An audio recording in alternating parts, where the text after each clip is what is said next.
Hi all welcome back to my mini vlog. ಇದು Sunday mini vlog ಆಗಿರುತ್ತೆ. Sunday ಆಗಿರೋದ್ರಿಂದ ಇಡ್ಲಿ ಮಾಡ್ತಾಯಿದ್ವಿ ಆ್ಯಂಡ್ ನಾನೇ ಇಡ್ಲಿಗೆ ಇಡ್ತಾಯಿದ್ದೀನಿ. ನೋಡಿ ಎಷ್ಟು ಚೆನ್ನಾಗಿ ಮಾಡ್ತಾಯಿದ್ದೀನಿ ಅಲ್ವಾ.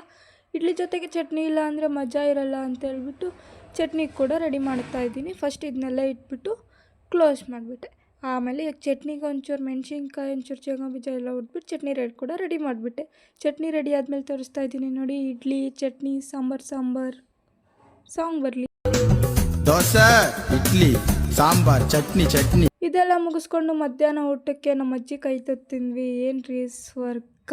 ಇವತ್ತಿಗಷ್ಟೇ ಅಂತ ಮುಗಿಸ್ತಾ ಇರಬೇಕಾದ್ರೆ ಇದು ನೆಕ್ಸ್ಟ್ ಮಿನಿ ವ್ಲಾಗ್ ಆಗಿರುತ್ತೆ. ಇವತ್ತು ನಾನು ಮಾಡಿರೋ ಕುಕ್ಕೀಸ್ನ ನನ್ನ ಫ್ರೆಂಡ್ಸಿಗೆ ಟೇಸ್ಟ್ ಮಾಡೋಣ ಅಂತ ಎತ್ಕೊಂಬಂದಿದ್ದೆ. ನನ್ನ ಫ್ರೆಂಡ್ಸ್ ನೋಡಿ ಏನು ಹೇಳ್ತಾರೆ ಅಂದರೆ ಸಖತ್ತಾಗಿದೆ ಅಂದ್ಲು.